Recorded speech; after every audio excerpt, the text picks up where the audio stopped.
The moment David Holloway rode into Caldwell, Kansas in the spring of 1879, men on the boardwalk stopped what they were doing just long enough to sneer, and then go back to ignoring him entirely, which was its own kind of cruelty.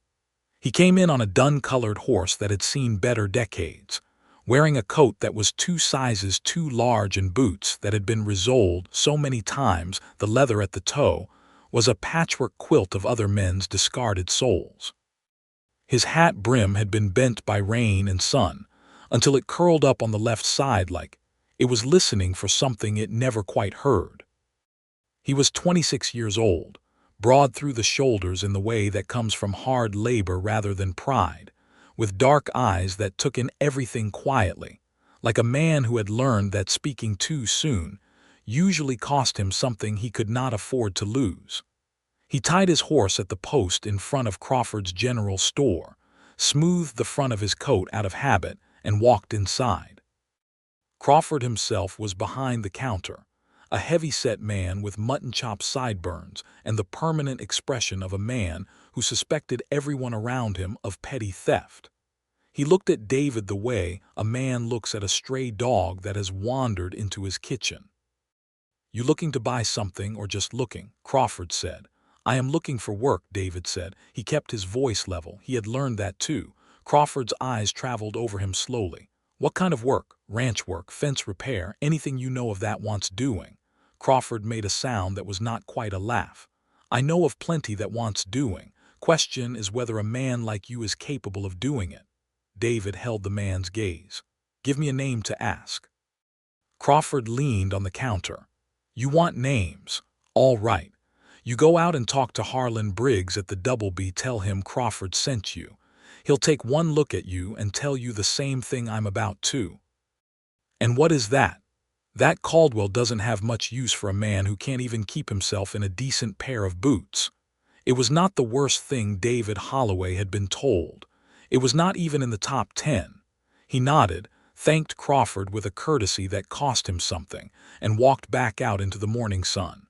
He stood on the boardwalk for a moment and looked down the main street of Caldwell. It was a cattle town in the truest sense, sitting at the head of the Chisholm Trail, built on beef and dust, and the peculiar arrogance of men who had made a little money moving other men's cattle. There was a bank, 2 saloons, a hotel with a sign that was missing the letter E, a barber, a land office, and at the far end of the street, a building set slightly apart from the rest, with a neat front garden of wild prairie flowers planted along the fence in careful rows. He did not know yet that the building was a boarding house. He did not know yet who kept those flowers. He untied his horse and walked it slowly down the street, because the animal's left foreleg had been tender since the morning prior, and he was not a man who rode a herding horse just to preserve his own dignity. He asked at the livery for a farrier, and the farrier, a quiet Cherokee man named Samuel who worked out of the back of the livery, looked at the horse's hoof, pried out a stone that had wedged in under the shoe, and charged David 15 cents and said nothing else either way. David appreciated that. He found the Doubleby Ranch 4 miles east of town on a road that was mostly ruts and optimism. Harlan Briggs was a lean, weathered man of 50 with a white mustache and the posture of a man who spent most of his time on horseback. He stood in the yard of the ranch house and watched David ride up with the calculating expression of a horse trader. "Crawford sent you," David said before Briggs could speak. "Did he?" Briggs looked him over. "You know anything about cattle?" "I know enough. I have driven cattle from Texas to Dodge City twice. I can rope, I can mend fence, I can handle a difficult horse, and I can read the sky well enough to tell you when rain is coming before it comes." Briggs was quiet for a moment. Then he said, "I heard about you." David went still. "You heard about me?" "Word travels," Briggs said simply. "You're the Holloway boy, the one from over in Comanche County, the one whose family—" He stopped himself and pursed his lips. "I'm not a man to repeat gossip." "Then don't," David said. Briggs studied him a moment longer. Then he shook his head, and it was the slow, almost regretful shake of a man delivering news he'd already decided on before the conversation began. I don't think you're the right fit for the Double B. I'm sorry, son. David looked at him for a long moment. He was not surprised. He had not been surprised by this kind of thing in a long time.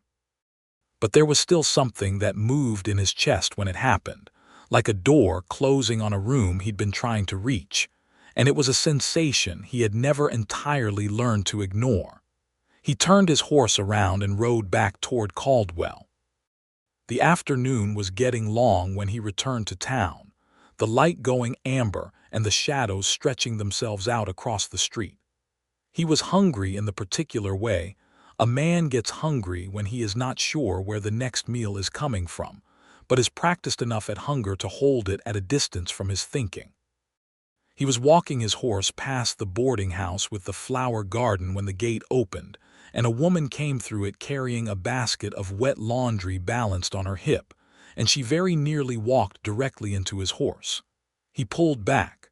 She stopped, caught the basket before it could tip, and looked up. She was perhaps 23, with dark copper-brown hair pinned up in the practical manner of a woman who did not have the leisure to fuss over it, and green eyes that were sharper and more direct than the light that was coming down on them.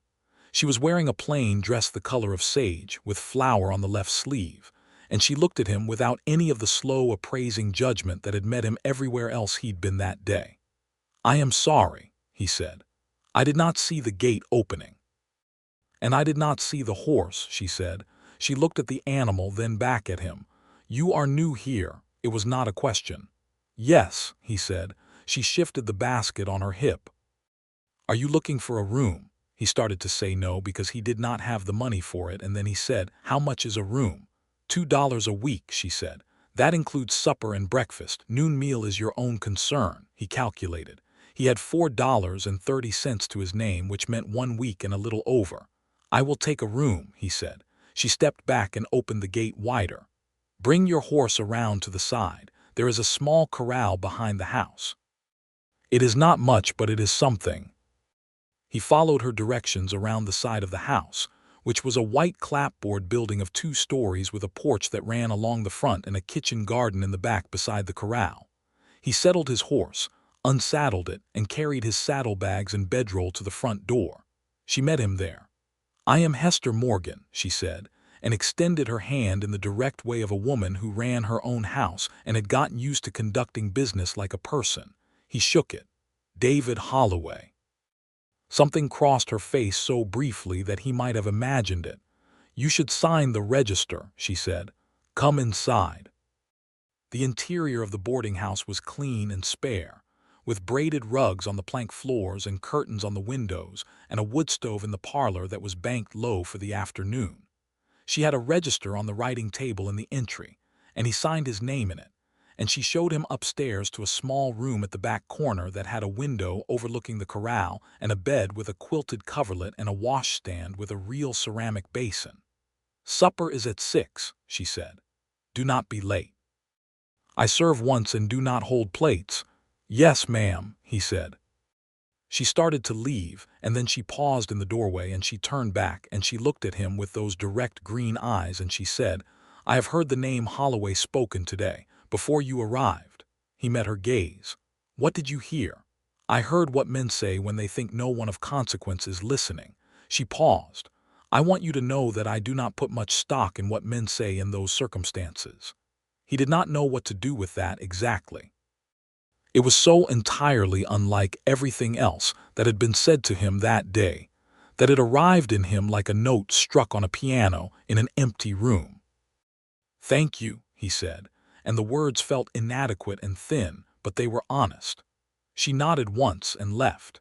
He sat down on the edge of the bed and looked at the window for a while, and outside the window the sky was going pink and orange over the Kansas plain, and the prairie wind was moving through the grass in the way that it always did, like a long, slow breath the earth was taking without any particular urgency.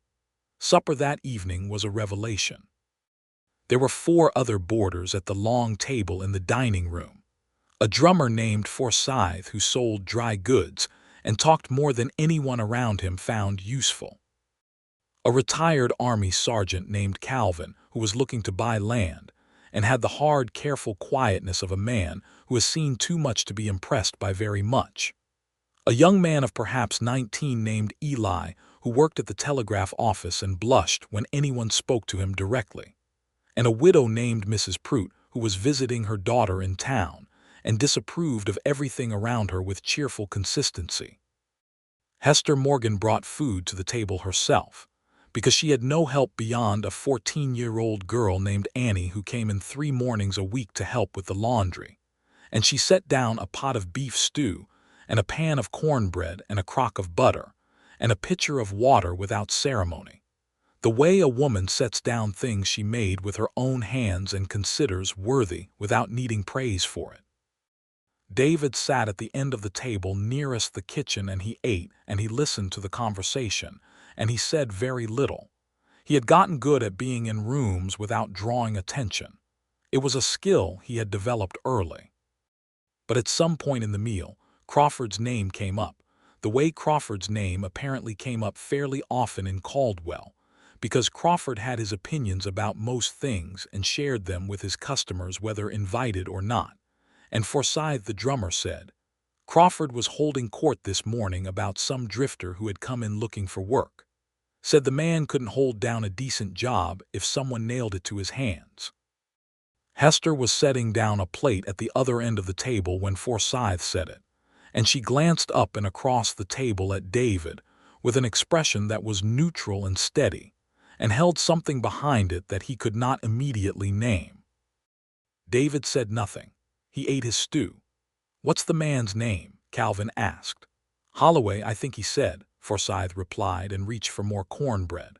There was a small silence in which the only sound was spoons in bowls and the wind pressing at the windows, and then Hester Morgan said, in a completely ordinary tone, "Well, Crawford is a man who once declared that a horse was lame when what it actually had was a stone in its shoe that anyone with patience could have found and removed. I would take his assessments with a proportional amount of salt." Forsyth blinked. "You know the Holloway man, Miss Morgan.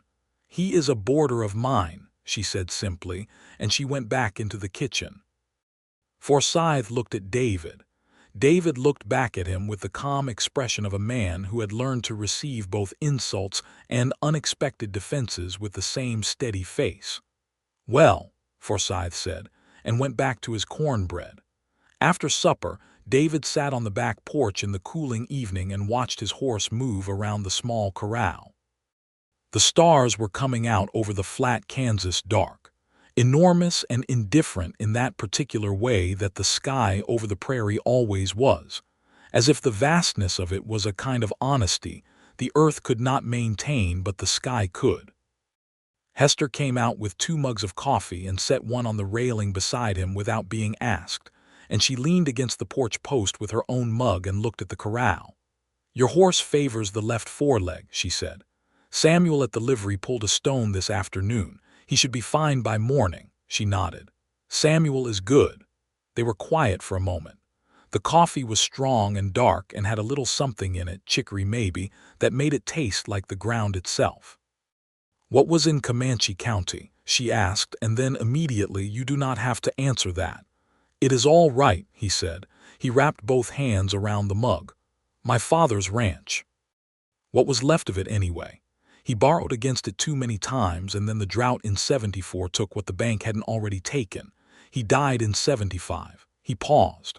"My mother had already gone 2 years before that." "I am sorry," she said. "The men around there had a story they liked better than the truth," he said. "The story was that my father drank himself to nothing, and that his failure was his own character, and that I had inherited the same character. It is a story men tell because it is simpler than the truth, which is that the drought was real and the bank was merciless, and that my father worked until there was nothing left of him to work with." Hester was quiet for a moment. Then she said, "My father ran this boarding house until he died 4 years ago. He left it to me. Men in this town spent about a year waiting to see if I would sell it or fail at it, and when I did neither, they mostly just went back to ignoring me, which I prefer." He looked at her sideways. She was looking out at the corral, her profile clean in the rising starlight, her mug held in both hands. "You manage it well," he said. "I manage it," she said, with a small lift of one corner of her mouth that was not quite a smile but was in the family of one. "That will do." He found work 2 days later. Not at the Doubleby, and not at any of the larger ranches around Caldwell, where Crawford's word had apparently moved faster than David's horse.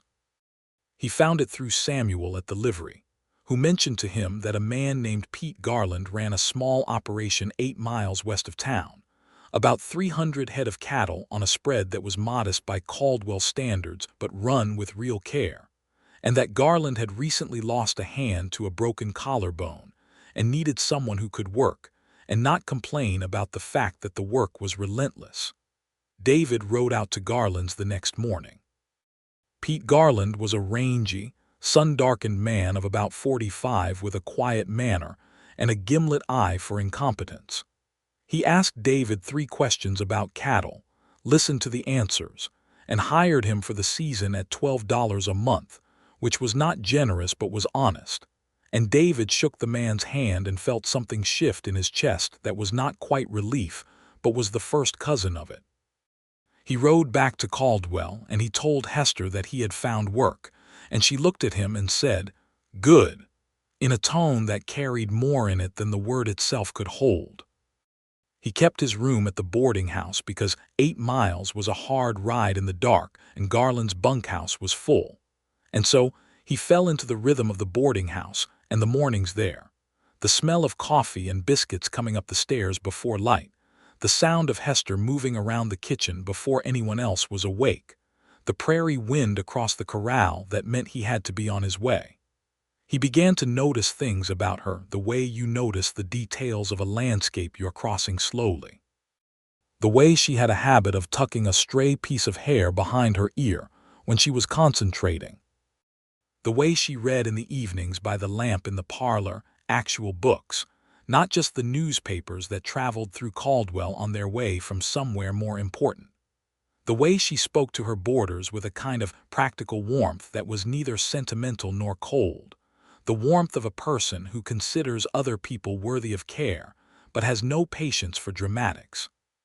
She had a shotgun above the kitchen door, a double-barreled 12-gauge, and she was not sheepish about the fact that she had put it there herself. She told David about it one evening when he commented on it, not defensively but as a simple matter of information. "Woman running a boarding house in a cattle town is smart to have one," she said. "I have never had occasion to take it down, but I sleep better knowing it is there." "You know how to use it?" he asked. "My father taught me," she said. "When I was 12. He said the most dangerous thing a person can be is defenseless and afraid. He said if you know you can handle something you stop being afraid of it and start being appropriately cautious, which is a better state of mind." He thought about that for a long time. April turned to May. The cattle work at Garland's was as relentless as Samuel had predicted. There were fences down from the winter that wanted mending across the length and breadth of the spread, and the grass was coming in strong after the wet spring, which meant the herd needed moving to fresh pasture on a rotating schedule that Garland managed with the deliberate care of a man who had learned from past mistakes. David worked from first light to last, and he was good at it in the quiet way that a man is good at something he does not need to announce. Garland watched him for the first 2 weeks and then stopped watching and started just trusting him with things, which was its own kind of acknowledgement. On Saturday afternoons, David rode back to Caldwell. Not always for any particular reason. He told himself it was to check in at the boarding house, to pay his week's board, to see that his horse was well tended. These things were true. They were not the complete truth. One Saturday in May, he came back to find Hester in the garden at the front of the house, on her knees in the dirt with her hands deep in the soil, planting something along the fence line. She had earth on her forearms and a smudge of it across her cheekbone, and her hair was coming down from its pins in the particular way of a woman who has been at physical work and forgotten to care about appearances. He stopped at the gate. "What are you planting?" he asked. She looked up. The sunlight was direct and warm, and it lit up her face, the green of her eyes, the flush of her cheeks from the work. "Black-eyed Susan," she said. They come up every year without much help. I planted these from seed and they took. This is their second summer." He came through the gate and crouched down beside her and looked at the seedlings she had in a clay pot beside her knee. They were small and earnest-looking, still mostly leaf. "My mother grew them," he said. He was surprised to hear himself say it. Back in Comanche County, along the porch rail, Hester looked at him. "Tell me about your mother." He was quiet for a moment because it was a thing he did not often speak about and he was not sure he had the words for it in the right order. Then he said, "She was a small woman, quieter than the land around her. She could grow anything. Even in drought years the kitchen garden was something because she understood the soil in a way that was almost instinctive. Like she and the ground were in conversation and she knew how to listen to it." He paused. "She died of a fever.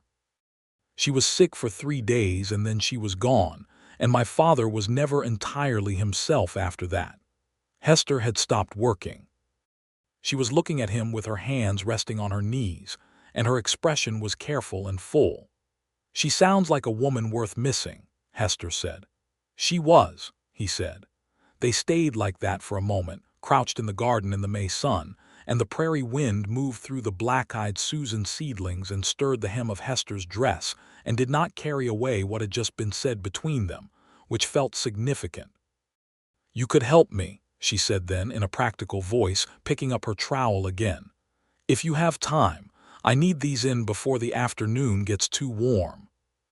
He took off his coat and hung it over the fence post and helped her plant black-eyed Susans along the front fence of the boarding house for the better part of an hour. And he did not think about Garland's ranch or Briggs or Crawford or any of the other men who had looked at him and seen something not worth much. He thought about the feeling of warm soil and the sound of her voice when she explained which way the roots wanted to go, and it was one of the better hours he had spent in some time. Word traveled in Caldwell the way word always traveled in cattle towns, which was quickly and with embellishment. By the 3rd week of May, Crawford had apparently gotten wind of the fact that David Holloway was boarding at Hester Morgan's place and working out at Pete Garland's, and he did not like either piece of news for reasons that were not entirely clear, but were probably rooted in the general principle that Crawford liked to be right about people, and David Holloway's continued presence in Caldwell suggested that Crawford might not be. Crawford's particular method of correction was to repeat things in a louder voice rather than revise them. He told a man named Dutton who ran the hardware store that Garland would find out soon enough what he'd taken on, that the Holloway family had a history of what Crawford described as moral shiftlessness, a phrase that Dutton apparently found very persuasive because he repeated it to several other men including Harlan Briggs, who had not entirely forgotten turning David away from the Doubleby. The problem was that Caldwell was the kind of town where a man's reputation was a living thing. And living things needed feeding, and what fed a reputation in Caldwell was the testimony of other men. If enough men said a thing, it became true in the social architecture of the town regardless of the actual evidence, and Crawford understood this in the instinctive way of a man who had survived by managing social architecture all his life. David knew this was happening because he was not deaf and the town was not large, and he had been managing this particular current for long enough to recognize its pull. He said nothing about it. He worked. He paid his board.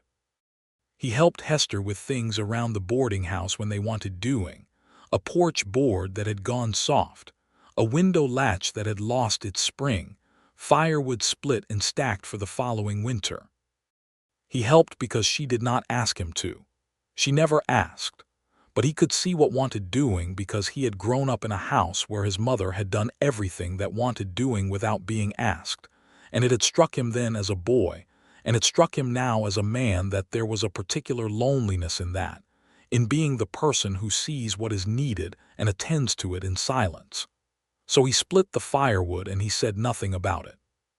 He fixed the porch board and he said nothing about that either. And Hester Morgan noticed in the same quiet way she noticed most things, and she said nothing about it either, but something between them shifted another degree. the way the dial on a compass shifts when you turn yourself toward true north. The Saturday evening in the last week of May was warm enough to sit on the front porch after supper, and the other boarders had retreated inside or gone down to one of the saloons, and David sat on the porch step and Hester sat in the rocking chair, and the street was settling down to its evening version of itself, the distant music from the saloon drifting out into the warm air. "Crawford spoke to Garland this week," Hester said. David looked at her. "You know that. I know most things that happen in this town," she said, without particular pride, simply as a fact. "Crawford spoke to Garland about you, told him about your father's ranch, told him about Comanche County." "And Garland," David said. Hester rocked the chair once back and forward. "Garland told Crawford that in his experience a man who had been turned hard by hard circumstances was usually a better worker than a man who had been made soft by easy ones, and that he would thank Crawford to stay on his side of the county line when it came to opinions about his hands." David looked at the street for a moment. He did not know what he felt exactly. There was gratitude in it and something that was more than gratitude. "He did not have to do that," he said. "No," Hester agreed, "but he did." A pause. Somewhere down the street a horse moved at the post and its harness jingled. "What did you tell him?" David asked. "When Crawford came to you about the room?" Hester looked at him steadily. "Crawford came to me in the 3rd week of April. He suggested I was making an error in judgment by housing a man of questionable character." "What did you say?" She held his gaze. "I told him that the only questionable character I had encountered in that conversation was the one doing the questioning." She paused. "And I told him that I had rented the room to a man who signs his name in a careful hand, who pays his board on time, who treats my table and my home with respect, and who struck me on first acquaintance as a person of more substance than most men I have dealt with in this county, and that Crawford could take that assessment and do with it whatever he pleased." He was quiet for so long that the silence took on its own weight. "Hester," he said. It was the first time he had used her given name. He had not planned it. It came out the way words come out when they are true and have been held in for long enough. She did not look away. "Yes." He did not know how to say what he wanted to say, which was that what she had just described had undone something in him, some carefully maintained structure of expectation that he had built up over years of being told in various ways and by various men that he was not worth the estimation of people who mattered. He did not know how to say that without it sounding like more than he was ready to claim. So he said, "Thank you for that. It means something to me that you cannot imagine." She looked at him a long moment, and then she looked back out at the street and she said, "I think I can imagine. I think I imagine it fairly well." And she left it there, and he left it there, and the warm evening closed around the front porch of the boarding house on the main street of Caldwell, Kansas, and the prairie wind came through, and whatever was between them grew one more degree warmer without either of them yet naming it. June arrived with heat that was real and serious, the Kansas summer coming in off the plains without apology. At Garland's the work shifted from fence mending to range management, moving cattle to the higher ground where the grass was better, watching the sky for the line of storms that blew up without much warning from the southwest. It was in the first week of June that David noticed a problem with a section of the river fence that kept the herd from drifting too far south into the bend, where the land got marshy and the cattle could bog themselves. 3 posts had gone over in the soft ground after the spring rain, and the wire was down, and if the herd got through in the night, they would lose half of them in the marsh before morning. He rode back to the bunkhouse and found Garland and told him, and Garland put him in charge of fixing it, which meant going out that night with a post driver and a coil of wire and working by lantern light to get it done before the herd tested the gap. He was out there until 2 in the morning. He drove posts in the dark with mud up to his elbows and wire cuts across both palms from the barbed stuff that had sprung loose when the posts went over, and at the end of it the fence was sound, and the herd was safe, and he rode back to the bunkhouse in the dark and cleaned his hands and slept for 3 hours before it was morning again. When he came into Caldwell that Saturday, Hester looked at his hands across the breakfast table and said nothing at the table, but afterward, when the other boarders had gone about their day, she came to him in the parlor and said, "Sit down." He sat. She brought a cloth and a small tin of salve from the kitchen, and she sat in the chair across from him and said, "Give me your hands." He held them out. She took his right hand in both of hers and looked at the cuts, which had healed some but were still raw at the deepest places, and she applied the salve with a carefulness that was so precise and gentle that it almost hurt more than the cuts themselves, which were in some ways easier to bear. "Wire fence," she said. "Barbed. It came loose. In the dark. The herd would have been in the marsh by morning otherwise." She worked in silence for a moment. She was bending over his hand, and the light from the parlor window came down on her hair, and he could see the place where her hair was parted and the small, precise line of it, and he thought that he had never in his life been the kind of man who noticed the part in a woman's hair. "You are very good at not mentioning the things you have done," she said. "I did not think they needed mentioning." She looked up at him then, still holding his hand. "David, everything I know about what you have done since coming to Caldwell, I have found out from other people. From Garland, who told Mrs. Prout at church that you were the best hand he had hired in 5 years. From Samuel, who told the man at the feed store that you were the only person who had offered to help him haul a stuck wagon out of the mud without being asked. From half a dozen small accounts that reach me through the ordinary current of this town.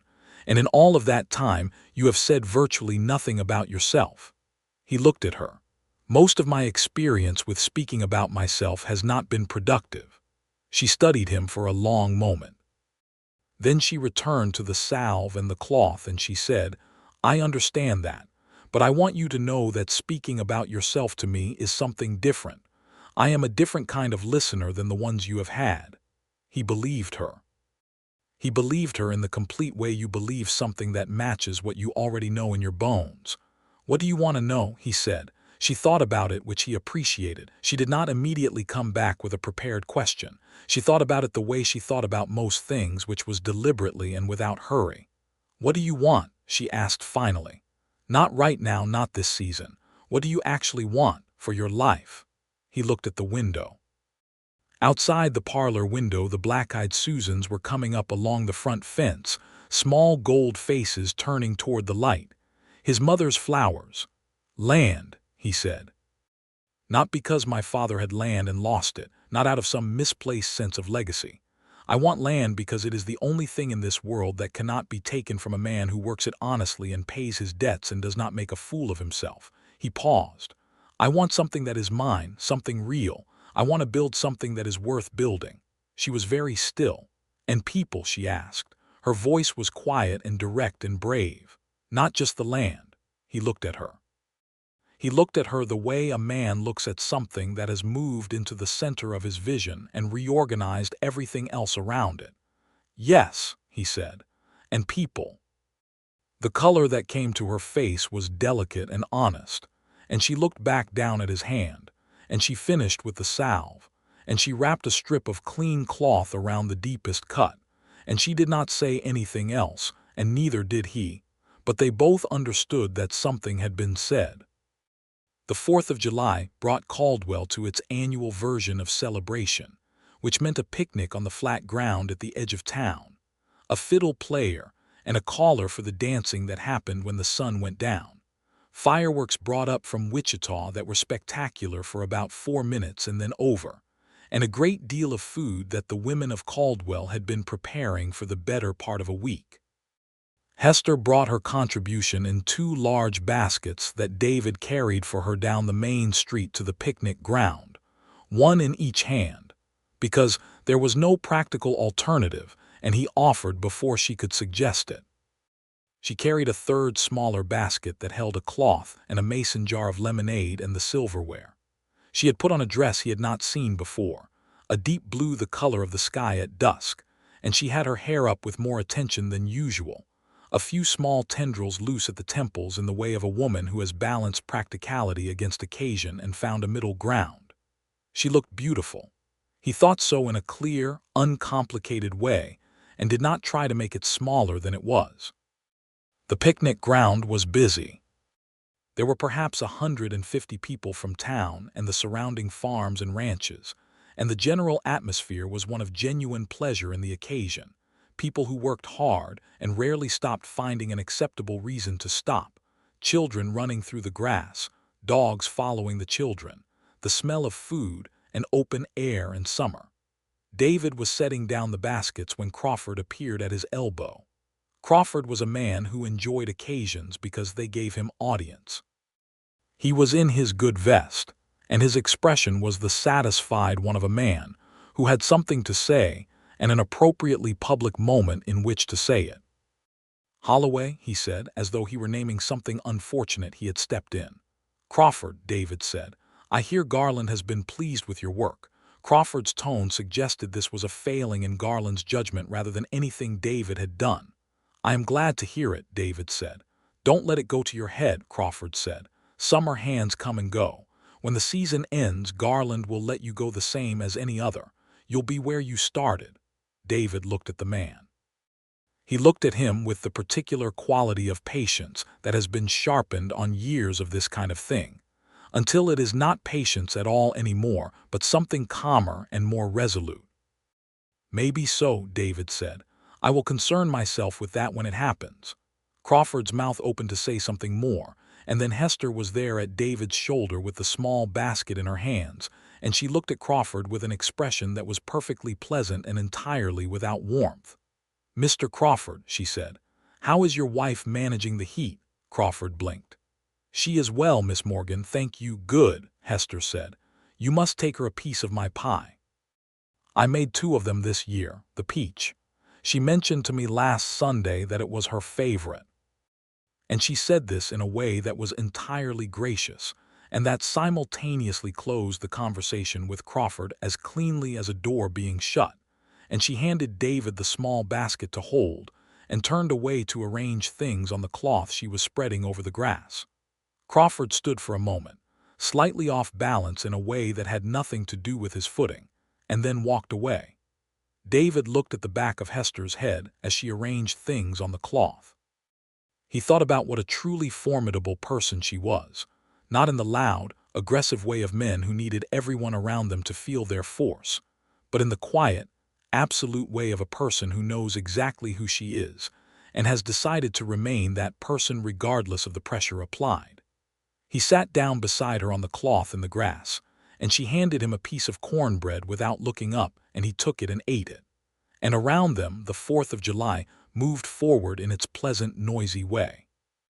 When the fiddle started up at dusk, it was Calvin the retired sergeant who came and asked Hester to dance first, because Calvin was a courteous man who considered manners the last reliable standard in a chaotic world. Hester danced with him once and came back and sat down, and then Forsyth the drummer asked her, and she danced with him once too, and then she came back and sat down again, and the dancing continued without her for a while. David did not ask her to dance. He was not a man who danced, or rather, he was a man who could dance but who had spent enough time at the edge of rooms to have forgotten that he had the right to step into them. But then the fiddle player changed tempo and played something slower, and Hester Morgan turned to him and said, "Are you going to ask me, or should I ask you?" He looked at her. "I was building toward it," he said. "You have been building toward it for 20 minutes, she said, and the corner of her mouth came up in the not-quite smile that he had been collecting observations of since April. "Would you dance with me?" he said. "Yes," she said. He stood and offered his hand, and she took it, and they moved onto the open ground where the other couples were dancing, and he put his hand on her waist, and she placed her free hand on his shoulder, and they moved together with the music in the warm July dark, with the fireflies coming up out of the grass around them and the stars beginning their business overhead. She danced the way she did most things, with an easy, natural competence, and without any self-consciousness about it. He was taller than she was by several inches, and she fit against the arrangement of the dance the way something fits when it belongs in a place. "You can dance," she said, looking up at him. "My mother taught me," he said. "Saturday evenings in the kitchen. She said a man who could not dance was only half-educated." "Your mother was right," Hester said. He looked down at her, and the music moved through them both, and he thought that if he lived to be 100, he would remember this specific evening on this specific piece of Kansas earth. The feel of her hand in his, and the fiddle, and the fireflies, and the warm night air, and the way she looked at him with those green eyes that held no version of what he was not. She called him something once. It was not that night. It was later in the last week of July, on the back porch in the evening after the other boarders had gone inside. What she called him was not a grand pronouncement. It was small and plain-spoken and meant entirely. She was talking about something she had read, a novel she had ordered from a bookseller in Wichita, and she had been describing a passage in it that had moved her, and she said at the end of it, "It reminded me of you, actually. The character in it, not the circumstances, just the quality of the man." He asked what quality she meant, and she said, steadiness. The kind that is not easy or comfortable but real. The kind that does not shift when pressure is applied. She paused. "You are a steady man, David. That is what I would call you if someone asked me to name you in one word. Steady. Not worthless, not questionable, not whatever Crawford and his ilk have decided to name you. Steady." He did not speak for a long moment. Then he said, "Say it again." She looked at him, and she understood what he was asking, not for flattery, not for repetition, for the experience of being named correctly, maybe for the first time by someone who could not be suspected of an ulterior motive. "You are a steady man," she said, looking directly at him. "You are an honest man and a capable man and a man worth knowing. That is what I would call you, and I mean it." He reached across the space between the porch step and the rocking chair where she sat, and he took her hand where it rested on the arm of the chair, and he held it. She let him. They sat like that in the summer evening until the stars were fully out and the last light was gone from the western sky, and neither of them needed to say anything more that night. August came in with the full weight of Kansas summer, and the cattle work was unrelenting, the heat rising off the plain in shimmering columns, and the days long, and the nights not cool enough for proper rest.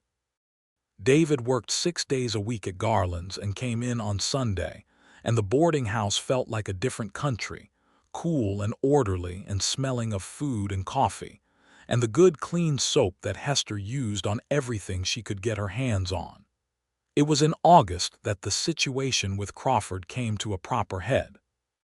Crawford had apparently decided that the persistence of David Holloway in Caldwell, combined with what was by now visible to anyone with eyes as a particular regard between David and Hester Morgan, was a condition that required active rather than passive management. He went to Hester's 2 major suppliers, a man named Albright who sold her flour and dry goods wholesale, and the butcher at the far end of town named Goad, and he suggested to both of them that extending credit to Hester's boarding house was perhaps not advisable given the character of at least one of her current tenants. Hester found out through Albright himself, who told her what Crawford had said with the discomfort of a man who knows he has been made part of something he did not volunteer for. Albright was not a bad man. He was a man who managed his relationships with people like Crawford carefully, because Crawford had influence over who came to his store. Hester came home from Albright's that afternoon, and she sat at the kitchen table with her account book and looked at it for a while. And when David came in at 6 and found her there, he saw it in her posture before she said anything, the particular stillness of a woman who is thinking through something difficult. She told him. She told him plainly and without self-pity. He listened without interrupting. Then he said, "How much do you owe Albright currently?" she told him. "And Goad," she told him that too. He was quiet for a moment. Then he said, "I have been setting aside most of my wages this summer. I can—" "No," she said immediately. "No, David. That is your money and you need it for what you need it for." "Hester," he said. "No," she said firmly and finally. "I manage my own accounts. I am not in crisis. Albright has not withdrawn my credit. He came to warn me. Goad is a more difficult question, but I have dealt with difficult questions before." She looked at the account book. "What I need is to solve the Crawford problem." He looked at her. "What does that mean?" She tapped one finger on the table. Crawford's influence in this town is borrowed, she said. It is borrowed from men who agree with him because it is easier than not agreeing with him. Borrowed influence requires constant renewal. If enough people stop renewing it, it collapses. She paused. Garland respects you. Calvin has contacts from his army years. Forsyth knows every merchant on the Chisholm Trail between here and Texas. I have running accounts and relationships in this town that go back 10 years. She looked at him. Crawford is moving against us because he thinks we are isolated. We are not isolated. He looked at her across the kitchen table, and what he felt for her in that moment was so large and so clear that it almost surprised him, although it should not have. He had been moving toward it since April. "Tell me what you need," he said. She told him. He went to Garland the next morning before work and told him what Crawford had done. Garland's face went still and then hard, and he said 3 quiet words about Crawford that were unambiguous. And then he said he would speak to Briggs and 2 other ranchers he did business with, because the boarding house was the only decent place. A man could stay in Caldwell, and Crawford had no right to compromise it. Calvin the sergeant wrote a letter to a man in Wichita who had influence with the Territorial Bank, which was where Crawford did his banking, explaining that a certain merchant in Caldwell had been conducting a campaign of commercial harassment against a respectable businesswoman, and that this might be worth noting. Forsyth, who was between routes and staying an extra week, simply started talking to everyone he encountered in the course of his natural talkativeness about how well-run Hester Morgan's establishment was, and what excellent food she put on the table, and how her business practices were a model of rectitude, which, given Forsyth's ability to talk to virtually anyone in any social context, was its own kind of campaign. And Samuel at the livery, who was a quiet man but connected to every traveler who came through Caldwell, began mentioning the boarding house in his conversations with arriving drovers and cattlemen in the consistent, matter-of-fact way that quietly doubled Hester's inquiry rate from passing traffic. Crawford, faced with this sudden and coordinated version of the community's regard, went quiet on the subject of David Holloway's character with the speed of a man who realizes he has significantly miscalculated. He was not apologetic. Men like Crawford rarely arrived at apology, but he was quiet, and in that context quiet was sufficient. Hester told David about all of this one evening on the back porch with a kind of wondering expression, as though she was still taking account of it. "You did all of that," she said. "Everyone did their own part," David said. "You organized it." "I asked people," he said. "They chose to help." She looked at him with those steady green eyes, and she said, "Do you know why they chose to help?" He waited. "Because they have watched you this season," she said. "They have watched a man do exactly what he said he would do, every day, without making a production of it, without asking for anything he has not earned. People notice that. Even in a place like this, people notice that." He looked at the corral. His horse was there, the dun, who had entirely recovered from the stone in his hoof and was now in substantially better condition than he had been in April, because David fed him well and kept his feet clean and did not ride him harder than he needed. "What is going to happen at the end of the season?" Hester asked. She was asking the real question. She had the directness to ask it, and she had earned the right to his honest answer. He turned to look at her. The evening was cooling. The sun was going down behind the flat horizon in a riot of orange and red that the Kansas sky staged with theatrical regularity, and that never stopped being extraordinary. "Garland offered me a winter position," David said. "Not full-time, but enough to keep going. And he mentioned in August that there is a section of land north of his spread that the Territorial Land Office has marked for homestead claim, 160 acres. Under the Homestead Act I can file on it." She was very still. "When were you going to tell me this?" she said. "I am telling you now," he said, "because I wanted to know if it mattered to you what I planned to do with it." She looked at him for a long time. The sunset was behind him and the orange light came across her face, and she did not look away. "It matters," she said. "Then I am asking you a question," he said. Not today and not tomorrow. When I have filed on the land and built something on it that is worth showing you, I am asking you to give me the time to do that, and I am telling you that when it is done, I intend to ask you a proper question." She was quiet for so long that he held his breath.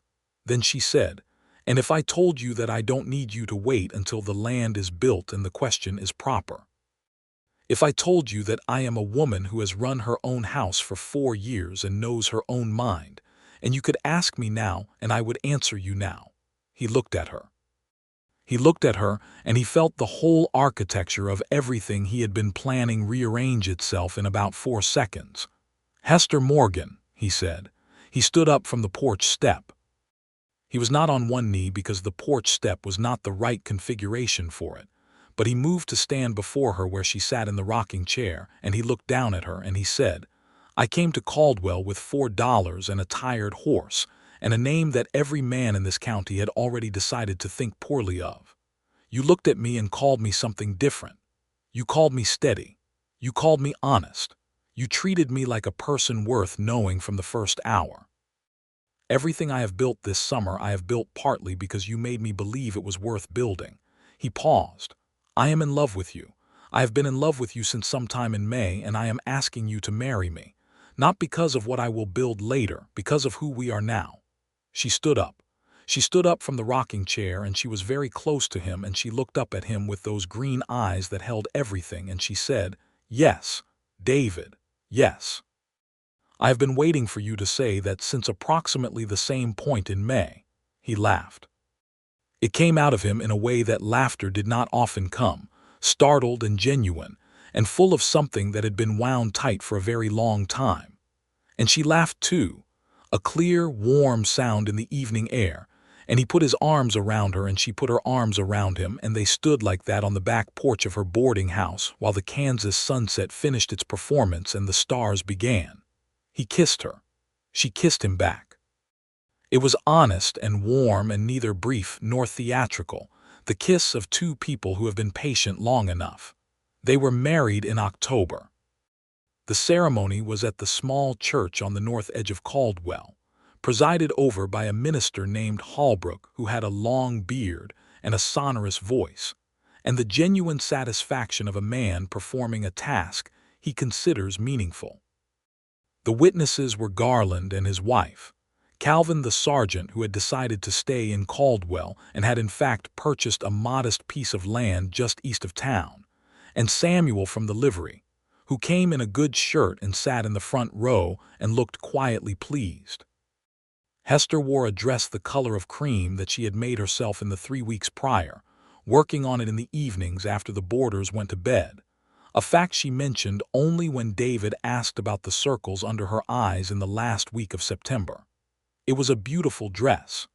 The color suited her, and the fit was exact, and she carried herself in it the way she carried herself in everything, with a naturalness that made elegance look effortless. David wore his good coat, which by now was a coat that actually fit him, because Garland had paid him end-of-season wages in September that were a substantial acknowledgement of what the summer's work had actually been worth, and he had gone to the tailor in Caldwell and spent an amount of money that he did not regret. Crawford was not at the wedding. He had not been invited. The absence was not noted. The minister said the words and Hester and David said the words back, and the October light came through the church windows in long golden bars that fell across the floor and the pews. And when Holbrook said they were married, Calvin clapped once and then looked slightly embarrassed about having done so, and Garland's wife produced a sound that was something between a sigh and a cheer, and Samuel nodded once, definitively, as though something he had expected all along had finally been confirmed. David kissed his wife and felt the words settle over him like the right kind of coat, the kind that fits and keeps the cold out. His wife, Hester Holloway, though she kept Morgan in use for the boarding house because it was established, and she was practical about these things. They had a wedding supper at the boarding house, which Garland's wife and 2 women from the church helped Hester prepare, and it was an enormous amount of food for the number of people present, which was exactly the kind of supper David thought a wedding supper should be. the kind where there is more than enough, and no one has to be careful about taking what they want. He had filed the homestead claim in September, 160 acres north of Garland Spread, with a small creek on the eastern edge and good grass and a stand of cottonwoods along the creek bank. There was no house on it yet. There was a plan. They kept the boarding house through the winter. It made practical sense. The income was steady, and the work of running it was something Hester had mastered entirely. And the homestead land was there through the cold months, waiting for spring the way the Kansas land always waited, patient and enormous and full of the season that was coming. David spent the winter evenings at the kitchen table with a pencil and paper, working out the plans for the house. He was not an architect, but he had a sense of proportion and a knowledge of what made a house livable rather than merely structural, and he worked at it with the same quiet deliberateness he brought to everything. 3 rooms to start. A kitchen large enough for real cooking, a bedroom, a room that could be a parlor or a nursery or whatever else it needed to be. A porch along the south side to catch the sun in winter and shade in summer. A corral and a small barn. Hester looked at the plans over his shoulder one evening and made 2 suggestions, both of which were exactly right, and he incorporated them, and that was that. They worked the boarding house together through the winter, and it was good. It was good in the daily, repetitive, deeply satisfying way that building a life together is good. The shared meals and the shared tasks, and the accumulation of small knowledge about each other that is the true substance of intimacy. He learned that she was not a morning person in the sense that she was alert and functional before sunrise but not cheerful about it, and that the first cup of coffee was sacred and not a time for conversation. She learned that he had a habit of solving problems in his sleep that he had not been able to solve while awake, and that she could usually tell when this had happened because he would come to breakfast with a slightly unfocused expression that resolved itself over coffee into something specific and purposeful. They laughed together often. This surprised him, or rather it surprised him how much of it there was, because he had not been a man with many opportunities for laughter in recent years, and he had not known what he was missing in its absence. She was funny in the dry, precise way of a person who sees clearly and chooses words carefully, and he was funny in the understated way that requires a perceptive audience to appreciate, and they appreciated each other's humor in the mutual way of people who are genuinely paying attention. He also learned in the winter that she had a history that was her own, not all of it easy. Her mother had left when Hester was 11, not by dying but by leaving, which was a different kind of loss, and one that Hester spoke about once, carefully, in the small hours of a winter night when the wind was very loud outside, and something about the quality of the darkness made honesty easier. She said it without sentimentality, but also without the flatness of something that has been resolved to the point of having no feeling left in it. She said her mother had found the life in Caldwell too small for her and had gone east, and that Hester had spent some years as a girl trying to figure out whether she was too much like her father, who stayed, or too much like her mother, who left. And, David asked. "I am my own person," Hester said.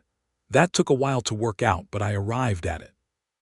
He put his arm around her in the dark of the winter bedroom, and she rested her head against his shoulder, and outside the wind went through the streets of Caldwell with the impersonal thoroughness of the Kansas winter, and inside the boarding house was warm and full of them both. Spring came. It always came in Kansas, with the abrupt conviction of a statement. In March, David and Pete Garland and 2 men from a neighboring ranch raised the frame of the house on the homestead claim, working over 3 days with the kind of collective physical effort that was one of the genuine virtues of life in the West, neighbors showing up with tools and strong backs, and the understanding that the favor would be returned when needed. Calvin was there. Samuel was there. Even Eli from the telegraph office came, though he was more useful handing things up than at the actual construction. The house went up. It was not large, but it was solid, and David built it with the attention of a man building something he intended to stand. He mixed the mortar for the chimney himself and laid the stones himself and put the porch planks down himself. And when it was done, it sat on the Kansas plain with a settled, serious look, as though it had been there for a while, and intended to be there for a while longer. He carried Hester across the threshold on the 1st of April, which she pointed out was an ironic date for a beginning, and then immediately amended that to say she did not believe in ironies. She believed in the actual evidence of things. "The evidence is this house," he said. "Yes," she said, "it is." They moved from the boarding house in stages, their belongings going out to the homestead in Garland's wagon over several trips. Hester arranged to hand the running of the boarding house to a woman named Gertrude Hale, who was a widow from Wichita and had experience with the work, and they retained ownership of the property, and Gertrude managed it for a percentage, which was Hester's practical solution to the problem of keeping the income while building the new life. By summer, the homestead had a proper kitchen garden behind the house and black-eyed Susans along the porch rail, and a small herd of their own cattle, 20 head to start, acquired with the combination of David's wages and Hester's careful management of the boarding house proceeds over the winter. 20 head was not a ranching operation, but it was a beginning, and David Holloway understood beginning. He made an arrangement with Garland to continue working part-time on the Doubleby while managing his own land, which Garland agreed to with the generosity of a man who recognizes that he is helping something good take root and does not resent the roots for reaching. In August of 1880, on a morning that was warm and gold and scented with prairie grass and the coffee Hester had left on the stove, she told him she was going to have a child.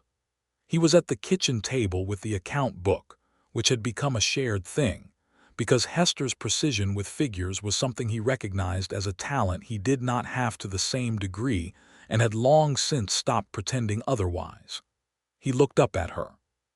She was standing by the window with her hands in front of her and looking at him with that direct, unguarded expression she had when she was saying something that mattered and was not going to dress it up. He got up from the table. He crossed the kitchen in 3 strides and he put his arms around her, and she put her face against his neck, and they stood like that in the morning light for a long time, not saying anything because the things he was feeling did not require language, and he suspected she felt the same. "Are you all right?" he said eventually into her hair. "I am very well," she said. Her voice was steady and warm. "I have been well for some time, and I wanted to be certain before I said anything." "When?" "February," she said. He thought about February. He thought about the year that had passed, the boarding house and the homestead and the house going up and the cattle and the account book and the evenings on the porch of their own house watching the sun go down over their own land. "February," he said. "Unless the arithmetic is wrong," she said, "and my arithmetic is not wrong." He laughed again in that startled, genuine way. "No," he said, "it never is." They named him William. William Garland Holloway, born on the 14th of February, 1881, which was Valentine's Day, a coincidence that Hester found either meaningful or amusing depending on the hour you asked her. He was born in the house David had built, delivered by the doctor who came out from Caldwell in Garland's wagon in the hard winter cold, a competent woman named Dr. Frances Thorne, who had come west from Ohio and set up a practice in Caldwell 2 years prior, and whose presence in town was one of those things that had initially caused some comment among men like Crawford, and had then simply become a fact of Caldwell, because Dr. Thorne was too capable to argue with. William Holloway came into the world at 4 in the morning with the decisive energy of a person who has made up his mind and is committed to the plan. He was large and loud and had dark hair and eyes that were not yet settled on a color, but seemed to be considering the possibilities. He had, Hester observed from the exhausted authority of the woman who had just produced him, his father's hands, long-fingered and broad-palmed.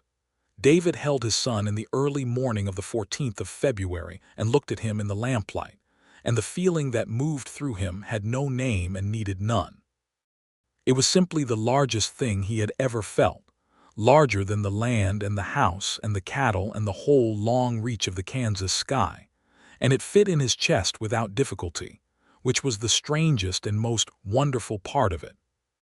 William grew the way children grow on the prairie, quickly, and with a kind of fundamental robustness that the open air and the good food and the working life of a ranch seemed to produce in them. He crawled on the plank floors of the house, and then he walked on them, and then he ran on them, and he was into everything with the comprehensive curiosity of a small person for whom the world is still entirely new and entirely interesting. He followed David around the corral from the time he could walk, reaching through the fence rails for the horses with a fearlessness that required careful management.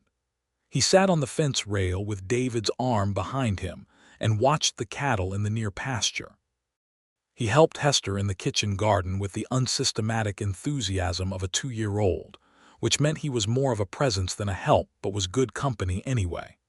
In the fall of 1882, Pete Garland came to David with a proposition. He was expanding his operation.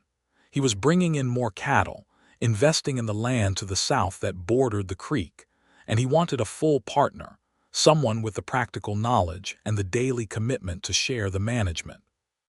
He looked at David across his kitchen table and made him an offer that was fair and specific, and that took the form of a legal partnership, documented and recorded at the county land office. David went home and told Hester. She sat with the offer for about 2 minutes, which was as long as she needed to think about something she had already been considering from her own angle for some time. "Say yes," she said, "and ask him if we can have the option on the creek section. That land is going to matter in 10 years. He said yes. He asked about the creek section. Garland said the creek section was already part of his thinking for how the partnership would be structured, because Garland was a man who respected a person who asked the right questions, and over the years, he had come to understand that Hester Morgan Holloway usually asked the right questions. The partnership was signed in November of 1882. The Garland-Holloway operation, as it came to be called in the records of the county, took on cattle from the Texas Trail drives and ran them on the combined pasture land, and built a reputation for honest dealing and healthy animals that brought buyers from as far as Wichita and beyond.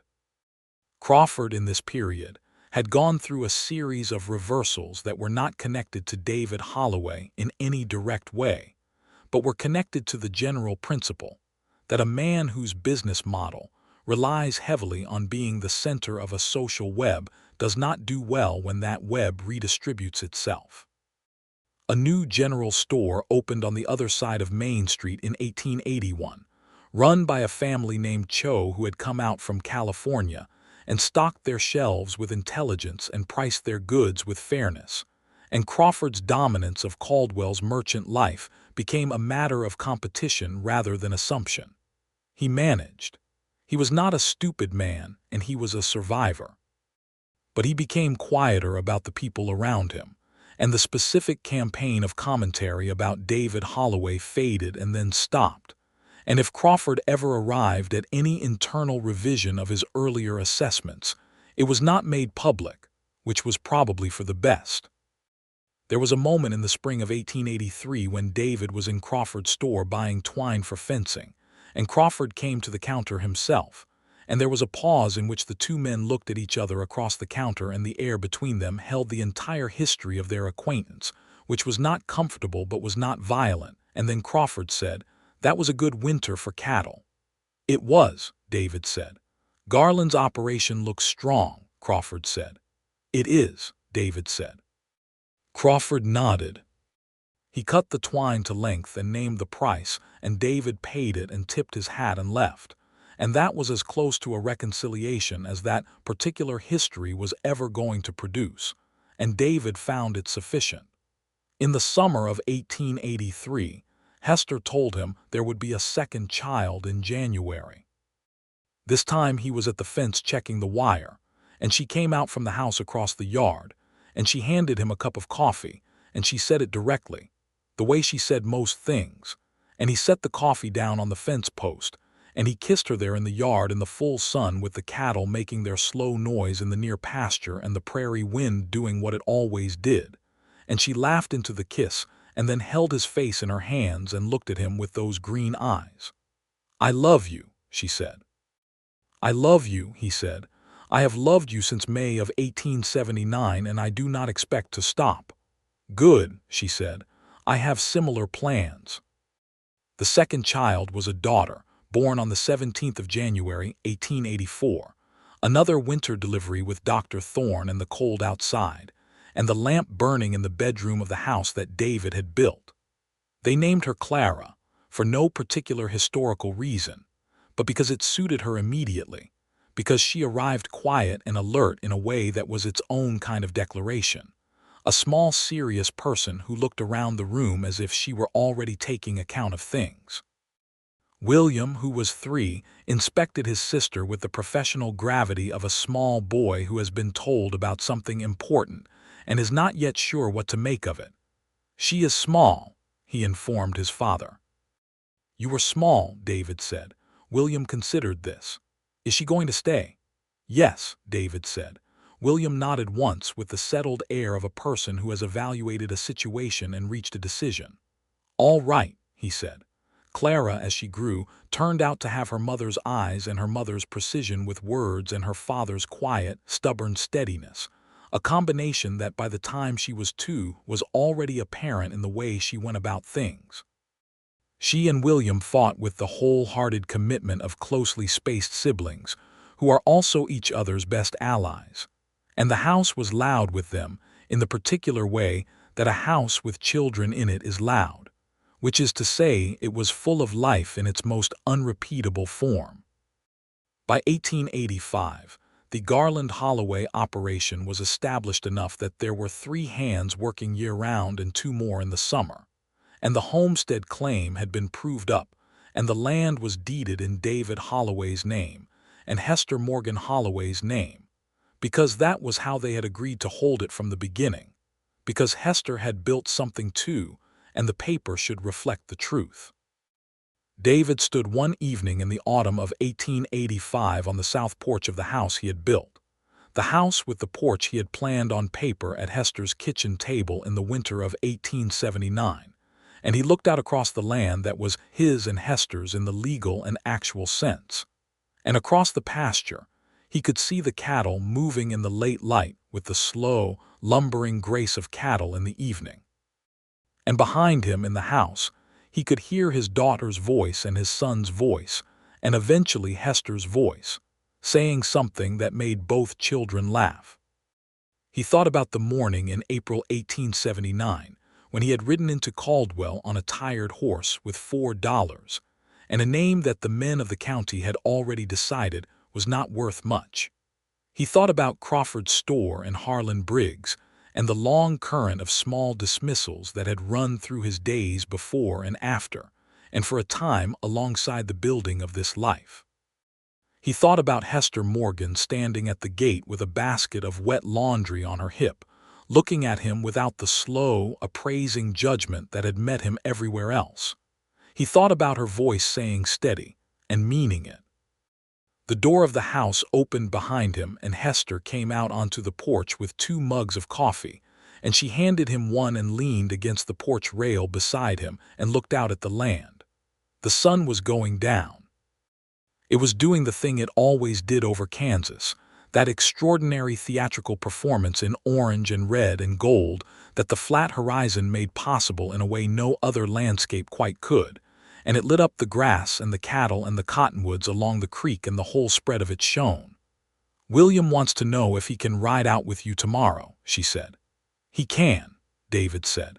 "He told me he is going to be a rancher when he grows up," she said. There was something in her voice that was warm and wry and proud and tender all at once. "Is that so?" David said. "He described it to me in some detail," she said. "He has opinions about cattle that he has apparently been developing independently." "He gets that from you," David said. "The opinions. The independent development of them." She laughed. He turned to look at her, this woman who had looked at him and seen what was actually there rather than what the county had decided was there, This woman who had planted black-eyed Susans along her fence and run her own house and met the world on her own terms and called him by his right name. "Hester," he said. She turned to look at him. "What?" she said. "Nothing," he said. "I just wanted to say your name." She looked at him with those green eyes that held him steadily, the way she had held him steadily from the beginning, and she said, "Say it any time you like. I will always answer." He put his arm around her, and she leaned into him, and they stood on the porch of their house, and looked at the land while the sun finished going down, and the first stars came up one by one over the Kansas plain, the same stars that had been there before them and would be there after, enormous and indifferent and beautiful, and the prairie wind came through as it always came, like the long, slow breath of the earth taking its time. Inside the house, William and Clara were arguing about something with the energetic conviction of children who have not yet learned to doubt themselves, and the stove was burning with the good smell of supper almost ready, and the lamp was lit in the kitchen window, and the light of it came out across the porch and the yard and a little way into the dark. It was a small light, but it was real, and it was steady, and it reached as far as it needed to.